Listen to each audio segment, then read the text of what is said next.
Hello বন্ধুরা, কেয়া বাজার ব্লগে তোমাদের স্বাগত। আজকে আমি পুলি পিঠে বানাচ্ছি, দুধ পুলি। ছানার পুর দিয়েছি,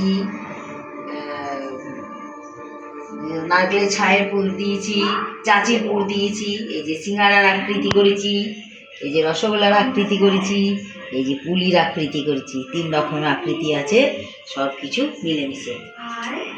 এবারে এগুলোকে দুধে সিদ্ধ করতে দেবো। এবার কিছুক্ষণ পর এগুলো তৈরি হয়ে যাবে।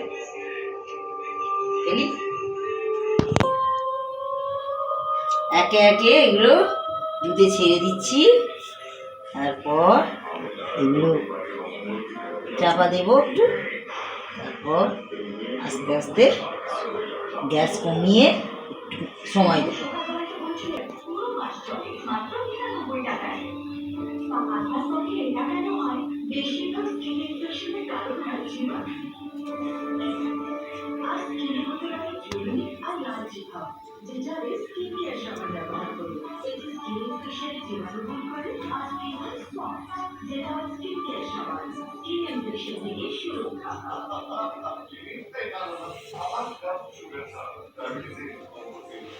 একে একে সব পুলিগুলো দিয়ে দিয়েছি।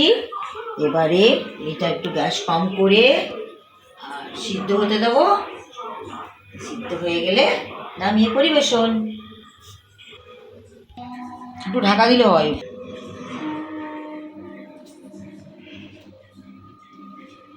বলো, একটুখানি খোলা রাখলাম যাতে এটা উতলে না পড়ে। তার জন্য কিছুক্ষণ সিদ্ধ হওয়ার পর এটাকে আমাদের দুধ পুলি রেডি হয়ে যাবে। আমরা নামিয়ে নিয়ে পরিবেশন